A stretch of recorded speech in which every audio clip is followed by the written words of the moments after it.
Welcome to Khadar kitchen. ఈరోజు నేను చిన్నపిల్లలు ఇష్టంగా తినే పప్పును చేయబోతున్నానండి. అందుకు పెసరపప్పు అండి 1 కప్పు తీసుకోండి. ముందుగా ఇది కడిగి శుభ్రం చేసుకోవాలి. వేసుకున్నానండి శుభ్రంగా. దాంట్లో 1 ఉల్లిపాయ వేసేయాలండి.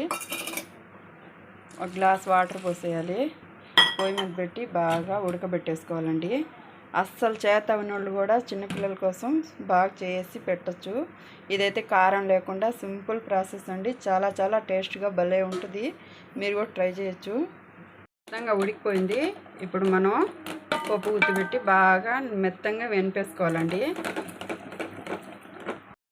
పెట్టి వేడైన తర్వాత ఆయిల్ పోయాలి. కొంచెం ఆయిల్ పోసాను నేను. చిన్నపిల్లలకి తినేదానికి టేస్ట్గా బాగుంటుందండి. కారం ఉండకుండా బాగుంటుంది.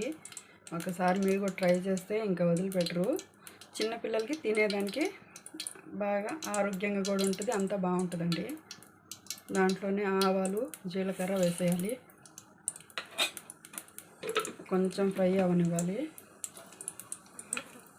తర్వాత ఉల్లిపాయ వెల్లుల్లి 5 వెల్లుల్లి రెబ్బలు 1 ఉల్లిపాయ అండి. అది ఫ్రై అయిపోయింది. ఇప్పుడు దాంట్లో వేసేయాలి.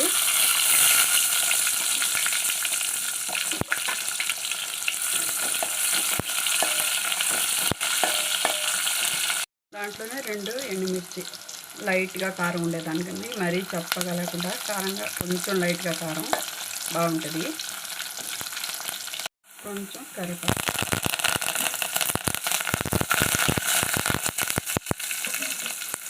ఇది ముందుగా రుబ్బు పెట్టుకున్న పచ్చడి. కొంచెం వాటర్ పోసుకొని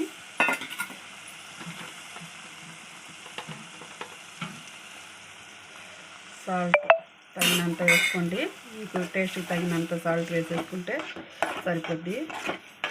అంతేనండి. ఎంతో సింపుల్ ప్రాసెస్, ఎంతో ఈజీగా చేసుకోవచ్చు. అన్నీ ఇంట్లో ఉండే వాటితోనే. మీరు కూడా ఒకసారి ట్రై చేయండి. మీకు నచ్చుతుందండి. చిన్నపిల్లకాయలకి ముఖ్యంగా చాలా చాలా బాగుంటుంది. మా వీడియో మీకు నచ్చినట్టయితే లైక్ చేయండి, షేర్ చేయండి, సబ్స్క్రైబ్ చేసుకోండి. Thank you friends.